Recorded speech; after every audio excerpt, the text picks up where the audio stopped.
अस्सलाम वालेकुम नाज़रीन, Tariq Bazmee YouTube official channel के साथ मैं हूं तारिक हफीज। नाज़रीन, आपको याद है कि पाकिस्तान ने भारत की हठधर्मी और भारत की रियासती दहशतगर्दी और जुल्म जबर के खिलाफ जनरल असेंबली में आवाज उठाई। पाकिस्तानी प्राइम मिनिस्टर इमरान खान ने दो टोक अल्फाज में कहा कि वहां पर अक़वाम मुत्तहिदा के मुबस्सिरीन जाकर तो जरा देखें, वहां पर आलमी इंसानी हुकूक की तंजीमें पहुंचकर तो देखें कि आखिर भारत मकबूजा कश्मीर के लोगों के साथ कर क्या रहा है। और यह पुरजोर मुतालबा पाकिस्तान की जानिब से पहली बार जनरल असेंबली के फोरम पर किया गया। पाकिस्तानी वजीर आजम इमरान खान ने दो टोक मौक़िफ़ इख्तियार किया कि वहां पर जाकर आप देख सकते हैं कि किस तरीके से भारत जबरी दहशतगर्दी कर रहा है और इसके साथ साथ किस तरीके से वहां पर मौजूद लोगों को, अवाम को निशाना बना रहा है। उस वक्त जब यह बात जनरल असेंबली के फोरम पर की गई तो पूरी दुनिया की तवज्जो कश्मीर पर मबजूल करवा ली और यही मकसद था वजीर आजम पाकिस्तान इमरान खान की तकरीर का। उसके बाद भारत अपनी साजिशों में मसरूफ हुआ और उसने कभी तो पाकिस्तान की सरहदों की खिलाफ वर्जी की और इसके साथ साथ कश्मीर में मजालिम जो जारी थे उनको मजीद बढ़ा दिया। वहां पर कभी कर्फ्यू लगाता और कभी वहां पर कश्मीरी मुजाहिदीन को कत्ल कर देता। वहां पर बहुत से मुजाहिरीन, बहुत से मुजाहिदीन भी शहीद हुए। लेकिन भारत अपनी अना से, अपनी जिद से, अपनी हठधर्मी से पीछे नहीं हटा। लेकिन पाकिस्तान अपने मुतालबे पर बिल्कुल कायम रहा और पाकिस्तान ने बारहा यह कहा कि आलमी मुबस्सिरीन यहां पर पहुंचे और भारत तमाम मुबस्सिरीन को आलमी इंसानी हुकूक की तंजीमों की आंखों में धूल झोंकता रहा। लेकिन पाकिस्तान का मौक़िफ़ अब तस्लीम कर लिया गया है और पाकिस्तान के इसी मौक़िफ़ पर, पाकिस्तान के इसी मुतालबे पर आलमी मुबस्सिरीन की एक टीम जिसमें 20 मुमालिक के नुमाइंदे शरीक हैं, उन्होंने मकबूजा कश्मीर का दौरा किया और मकबूजा कश्मीर का दौरा करने के बाद उन्होंने बड़े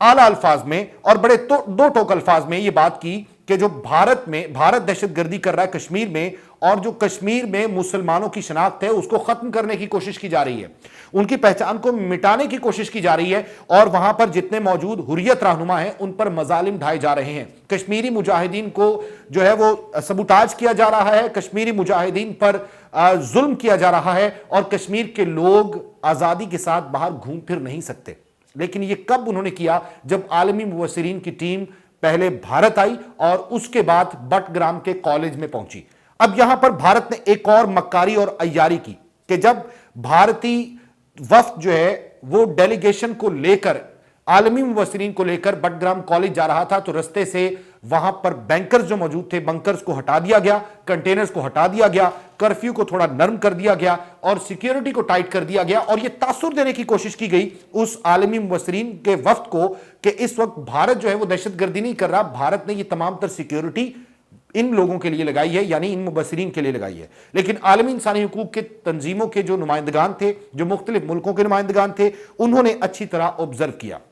अब सामने क्या आया? सामने ये आया, ये दौरा बहुत अरसे से ड्यू था और इंसानी हुकूक की तंजीमों के नुमाइंदों को बारहा पाकिस्तान दावत दे चुका था और आलमी सतह पर बेहद दबाव बढ़ चुका था भारत पर। पहले भारत इसमें कामयाब रहा कि वो मुबस्सिरीन को यहां का रुख ना करने दे, क्योंकि भारत अच्छी तरह जानता था कि वो पूरी दुनिया में एक्सपोज हो जाएगा और भारत जो जब एक्सपोज होगा तो भारत बदनाम हो जाएगा। पहले तो भारत मक्कारी और अय्यारी से बचता बचाता चला आ रहा है, लेकिन जब मुबस्सिरीन यहां पर पहुंचे और उन्होंने कोई बात कर दी तो उसके बाद भारत के लिए बचना मुश्किल हो जाएगा और वो सपोर्ट जो आलमी सतह पर भारत को मिलती है वो खत्म हो जाएगी। इसलिए भारत नहीं चाहता था कि आलमी मुबस्सिरीन यहां पर पहुंचे। पाकिस्तान की सबसे बड़ी पहली कामयाबी यह है कि आलमी मुबस्सिरीन मकबूजा कश्मीर पहुंच गए। उसके बाद इस बार यह हुआ कि भारत को मुंह की खाना पड़ी है, क्योंकि पाकिस्तानी हुकूमत की कोशिशों के बाद जो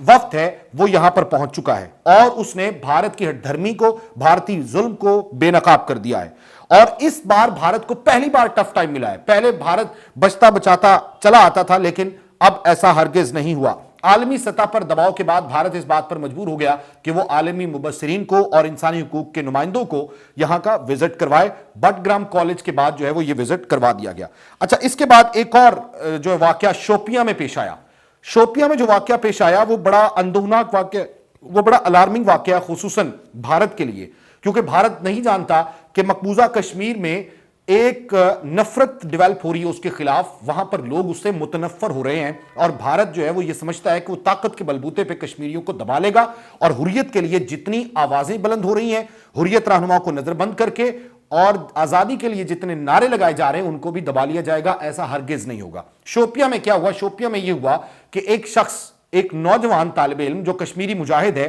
وہ داخل ہوتا ہے بازار میں اور وہ اپنا اسلحہ چھپا کے لاتا ہے، اور جیسے ہی وہاں پہنچتا ہے وہ 4 بھارتی فوجیوں کو جہنم واصل کر دیتا ہے، 4 بھارتی فوجیوں کو ہلاک کر کے وہ واپس چلا جاتا ہے، اور اس نے یہ عمل 4 سیکنڈ یا 5 سیکنڈ میں سر انجام دیا، اور اس کے بعد وہ واپس چلا گیا۔ اس کے بعد بھرے بازار میں، چوک چوراہے میں، کسی الگ جگہ پر نہیں، ٹارگٹ کر کے نہیں مارا گیا، پہلے کشمیری مجاہدین ٹارگٹ کر کے مارتے ہیں، لیکن یہاں پر کیا ہوا کہ ایک مجاہد نے، ایک طالب علم نے، ایک نوجوان نے اسلحہ چھپا کر بازار میں، بھرے بازار میں سب کے سامنے 4 بھارتی فوجیوں کو جہنم واصل کر دیا، اور ان کو قتل کرنے کے بعد وہاں سے وہ رفو چکر بھی ہو گیا۔ 4 سیکنڈ میں وہ آیا اور 4 سیکنڈ میں وہاں سے پھرتی کے ساتھ غائب ہو گیا۔ اس کے بعد بھارتی فوج میں ایک بے چینی پھیل گئی ہے، اور بھارتی فوج یہ سمجھتی ہے کہ اب جتنے مظالم وہ کر رہی ہے اس کا ریاکشن آنا شروع ہو گیا ہے، کیونکہ بھارت پہلے یہ سمجھتا نہیں تھا کہ اس کا ریاکشن بھی آئے گا، اور بھارت یہ سمجھتا تھا کہ وہ طاقت کے بلبوتے پر اس کو دبا لے گا اور ریاستی دہشت گردی جو ہے وہ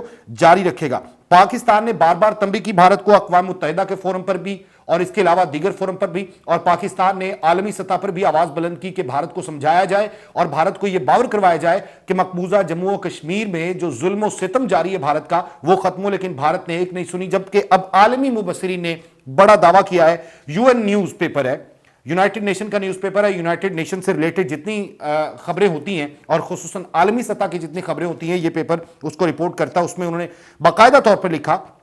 اس میں لکھا کہ loss of autonomy in India administration Jammu and Kashmir threatens minorities rights united nation independent experts, یہ اس کی ہیڈ لائن ہے۔ اور اس میں انہوں نے باقاعدہ لکھا کہ جو آزاد مبصرین ہیں، عالمی آزاد مبصرین ہیں، انہوں نے یہ آبزرو کیا بھارت میں جا کر کہ وہاں پر جو مائنورٹیز ہیں، یعنی جو مسلمان ہیں، ان پر ظلم کیا جا رہا ہے، ان کو مٹانے کی کوشش کی جا رہی ہے، اور وہاں پر ان کے حقوق کے خلاف بھارت برسرے پیکار ہے، بھارت ان کی شناخت کو ختم کرنا چاہتا ہے، یہ انہوں نے باقاعدہ طور پر لکھ دیا۔ اس کا مطلب جو پاکستان نے پہلے سے بات کی، جنرل اسمبلی میں پاکستانی وزیر اعظم نے بات کی، عمران خان نے بات کی، اس کے بعد یہ واضح ہو گیا کہ واقعی ایسا ہے۔ اس کے بعد اقوام متحدہ کے آزاد ایکسپرٹس نے جو دورہ کیا، ان کی جانب سے ایک ڈیٹیل مذمت بھی جاری کی گئی ہے، اور اس مذمت میں یہ بات کی گئی ہے کہ دنیا بھر کی توجہ اس طرف مبذول کروائی گئی ہے، عالمی مبصرین نے جو دورہ کیا کہ واقعی ایسا ہو رہا ہے، اس کا مطلب پاکستان کے اس موقف کی تائید ہو گئی۔ الجزیرہ نے، یورپی ممالک کے دیگر اخبارات نے اس کو اسی طرح کوٹ کیا ہے، پاکستانی انگریزی اخبارات نے اس کو بڑے اچھے طریقے سے کوٹ کیا، ہیڈ لائن اس کو بنایا۔ الجزیرہ نے اس کو ہیڈ لائن بنایا کہ مسلمانوں پر بھارتی مظالم جو ہے وہ حد سے تجاوز کر چکے ہیں، وہاں پر کرفیو نافذ ہے، وہاں پر انسانی حقوق کی پامالی ہو رہی ہے، اور بھارت یہ سب کر رہا ہے۔ یہ عالمی مبصرین کی رائے انہوں نے اس میں بھی کوٹ کی ہے۔ لیکن دوسری جانب انڈین ذرائع ابلاغ جو ہیں، انڈین میڈیا جو ہے وہ ہمیشہ کی طرح ہٹ درمی دکھا رہا ہے، ہمیشہ کی طرح اس سے بھاگ رہا ہے، ہمیشہ کی طرح چیخو پکار کر رہا ہے، کیونکہ ان کے پاس دلائل نہیں ہوتے۔ جب دلائل ختم ہو جائے تو انسان چیخو پکار سے کام لیتا ہے، اور اسی طرح انڈین میڈیا کر رہا ہے، اور وہ نہیں چاہتا کہ بھارت ایکسپوز ہو پوری دنیا کے سامنے، جبکہ اب عالمی مبصرین نے اس کو ایکسپوز کر دیا ہے۔ اقوام متحدہ کے مبصرین جو بھارت میں پہنچے، انہوں نے اپنا تجزیہ دے دیا، انہوں نے رائے دے دی۔ مقبوضہ کشمیر میں انہوں نے ایک اور بات لکھی، الجزیرہ میں یہ بات لکھی گئی کہ مقبوضہ کشمیر میں رولز اور قوانین کی تبدیلی کی ہم مذمت کرتے ہیں، مسلمانوں سے ان کے بنیادی حقوق اور ان کی شناخت کو چھینا جا رہا ہے، اور بھارت نے ایسے قوانین بنائے ہیں کہ جو کشمیریوں سے علیحدہ شناخت چھیننے کی کوشش ہے۔ یہ عالمی مبصرین کی رائے ہے جو کہ الجزیرہ نے، یورپی ممالک کے اخبارات نے، اور اس کے ساتھ ساتھ UN نیوز پیپر نے پبلش کی ہے۔ اب اس کے بعد بھارت کا بھاگنا محال ہو گیا ہے، کیونکہ اتنے ملکوں نے، اتنے ممالک کے جو سفیر تھے، اتنے ممالک کے جو نمائندے تھے، انہوں نے اس بات کو کوٹ کیا ہے، اور ان کو کہا جاتا ہے انڈیپینڈنٹ ایکسپرٹس۔ پوری دنیا میں کسی بھی جگہ پر ظلم ہوتا ہے تو یہ انڈیپینڈنٹ ایکسپرٹس جا کے اپنی اوپینین بلٹ اپ کرتے ہیں، اور اس کے بعد اقوام متحدہ میں ایک رپورٹ سبمٹ کرتے ہیں، اور اس کے ساتھ ساتھ میڈیا کو بھی بتاتے ہیں، اور یہی انہوں نے کیا۔ UN کے پیپر میں بھی یہ بات آ گئی، اور UN کو ایک رپورٹ بھی چلی گئی، اور اس کے ساتھ ساتھ پوری دنیا کے اخبارات نے، پوری دنیا کے ذرائع ابلاغ نے اس کو چھاپا ہے۔ پوری دنیا میں رسوائی ہوئی بھارت کی، اور پہلی بار پاکستان کو یہ کامیابی حاصل ہوئی ہے کہ پاکستان نے انڈیا کو ایکسپوز کر دیا ہے۔ اس ایکسپوز کرنے کے بعد بھارت جو ہے وہ ظاہر ہے اب کوئی نہ کوئی ریاکٹ ضرور کرے گا، کوئی نہ کوئی رد عمل ضرور دکھائے گا۔ اس کے لیے بھی پاکستانی فورسز اور پاکستان جو ہے وہ بالکل تیار ہے کہ آخر بھارت جو ہے وہ اگلا قدم کیا اٹھاتا ہے، اگلی مکاری اور عیاری کیا کرتا ہے۔ اس دوران بھارت نے بڑی چال چلی، لیکن اس کی کامیاب نہیں ہوئی، کیونکہ اس نے उन तमाम मुतासरीन को नहीं मिलवाया जब मुबसरीन ने यह कहा कि वो तमाम मुतासरीन से मिलवाया जाए कि जिनके बच्चे वफात पा गए हैं, जिनके बच्चों को कत्ल किया गया है, जिनके भाइयों को कत्ल किया गया है, वो बहनें मिलवाई जाएं, वो मुतासरा खानदान मिलवाए जाएं, किसी को नहीं मिलवाया गया। यानी भारत ने पूरी कोशिश की कि जो आलमी मुबसरीन का दौरा है उसको नाकाम बनाया जाए। लेकिन दूसरी जानिब जो इंडिपेंडेंट एक्सपर्ट्स हैं उनकी ओपिनियन आप लोगों के सामने है। कहा जाता है जिसे अल्लाह इज्जत दे उसको कोई नहीं नीचे गिरा सकता। इस बार अल्लाह ने पाकिस्तान को इज्जत दी और पाकिस्तान इस पूरी दुनिया में कामयाब हुआ भारत को एक्सपोज करने में। तारिक बज़मी को इजाजत दीजिए। Tariq Bazmi official YouTube channel subscribe कीजिए। अगली वीडियो तक इंतजार कीजिए। अल्लाह हाफिज।